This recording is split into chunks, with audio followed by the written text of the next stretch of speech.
इंसान पंहिंजी हैसियत बुत ऐं तबियत आर उॾाम कंदो आहे। तू त पंहिंजी हैसियत खां बि वधीक उॾाम कई आहे हलाल खान। बाज़ पंहिंजे शिकार खे उते ई छड़पे वठंदो आहे।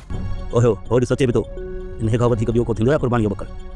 इन ते आज़माइश कयूं था। ही तुंहिंजा पंहिंजा आहे, मुंहिंजा मिट न आहे।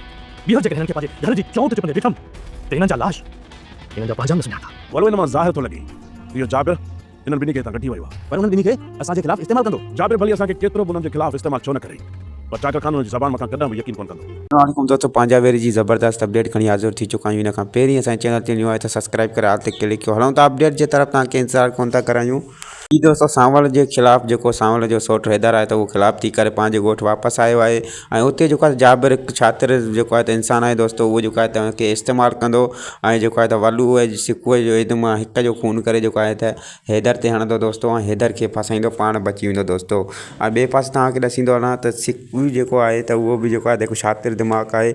उनखे जॾहिं ख़बर पई त महर ऐं जेको आहे त गुलनार खे जेको आहे त जाबिर जेको आहे त हिकु जाइ खां कढी ॿी जाइ ते मुंतक़िल करे छॾियो आहे, त हू पंहिंजे भाउ खे सम्झाईंदे चई रहियो आहे त जाबिर हिकु शातिर शख़्स आहे, त हुनजी हर चाल खां जेको आहे त असांखे होशियारु रहणो आहे, छो त जाबिर जी चाल जेका आहे त असांखे फासाइण जी हूंदी।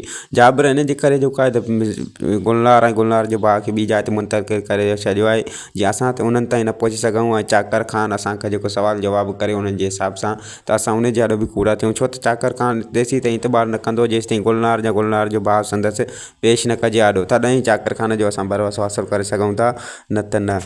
ऐं मां तव्हांखे ॿुधाईंदो वञा त चाकर खान जेको आहे त रूंडे वारनि जा दरवाज़ा जेको आहे त पंहिंजी हवेलीअ में अचण लाइ बंदि करे छॾिया आहिनि। हसीना बेगम हुनखे चयो त हीअ मुंहिंजा माइट आहिनि, तंहिं ते जेको आहे त हुन चयो त तुंहिंजा माइट आहिनि पर मुंहिंजा माइट न आहिनि। जे अगरि हे कमीना मुंहिंजा माइट हुजनि हा त बि मां हुननि खे हिन घर में जेको आहे त पेर रखणु न ॾियां, छो त हीअ को चालबाज़ आहे, शैतानियूं ऐं इहे कंदा था रहनि। हिननि खे हिते अचण जी इजाज़त कॾहिं बि न आहे। उम्मीद आहे त हीअ वीडियो तव्हांखे पसंदि आई हूंदी। वीडियो पसंदि अचे त लाइक सब्सक्राइब शेयर ज़रूरु कंदा दोस्तों। वरी मिलंदासीं कंहिं न्यू वीडियो जे अपडेट सां गॾु, तेसीं ताईं असांखे ॾियो इजाज़त। ख़ुदा हाफ़िज़ दोस्तों।